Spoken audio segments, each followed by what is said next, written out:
Good morning. So I made a video, part 2, for the parking sensor installation or easy installation. However, that video was damaged in some way, so I've already done everything, so it's done. But I'm going to show you anyway from yesterday what I did after that. Okay, so I have had here a space.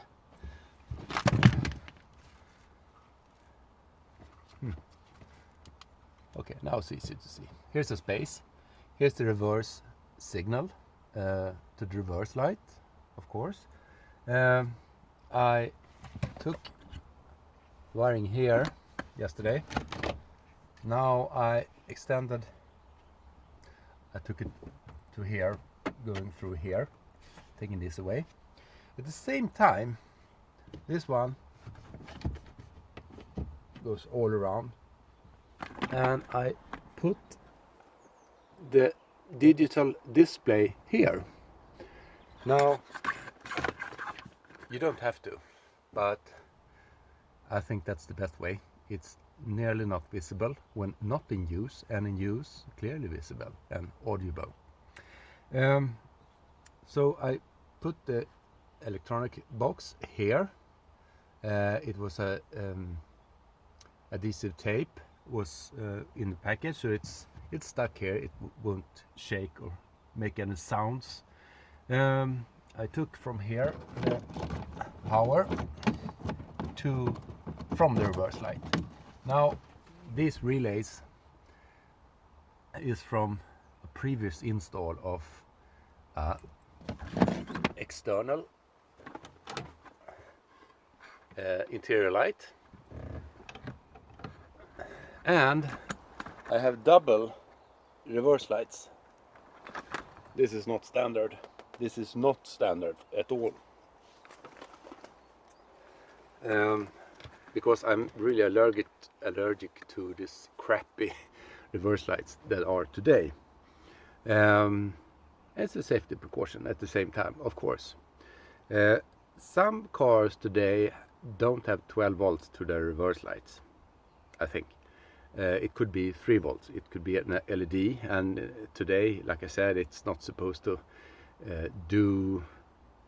it's just crap, so it won't lit up, and you could use a step-up converter for having this going to 12 volts. The signal going to 12 volts. However, if you do have a car that has 3 volts or an LED as reverse light, it's most likely already have a parking sensor because it's new. So I hooked up to minus and the plus when putting in reverse. You can see it more clearly here.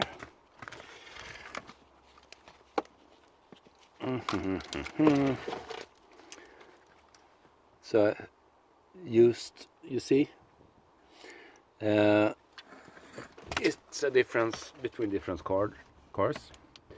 So use a multimeter set to DC voltage, and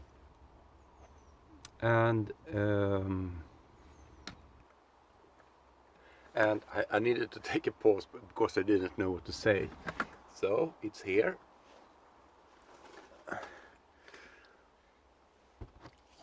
Now it's visible, but hold on, when I close the back tailgate, and it's nearly not visible. If I put in key, put in reverse,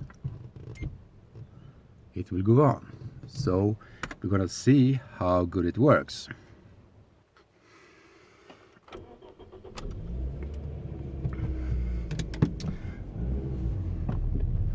Okay, so I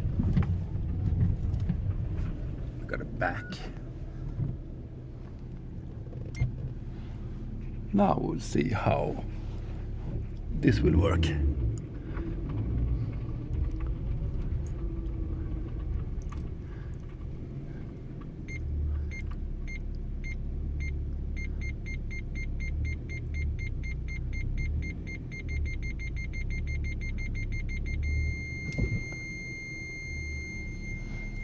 Okay, so now it went to from 30 centimeters to 0. I don't dare go any further back, so we're gonna see the result. Great. Actually, I could go 30 centimeters more. Now it's more controlled, so I will actually try to get a bit further back to see. Put in reverse. It says 0.3.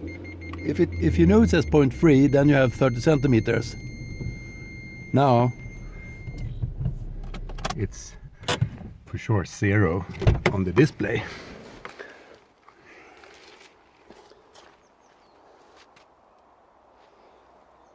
Pretty good. Really good. Okay, so this is a feature that is really good to have, and I paid about 20 euros. I think that's about $22. Well worth it. It takes you about 30 minutes to do this, and of course you can put the display in the front, but I think it's more logical to have it in the rear. If you turn your head back, you see it. If you look in the rear view mirror, you see it. So it's just the best way to have it, I think.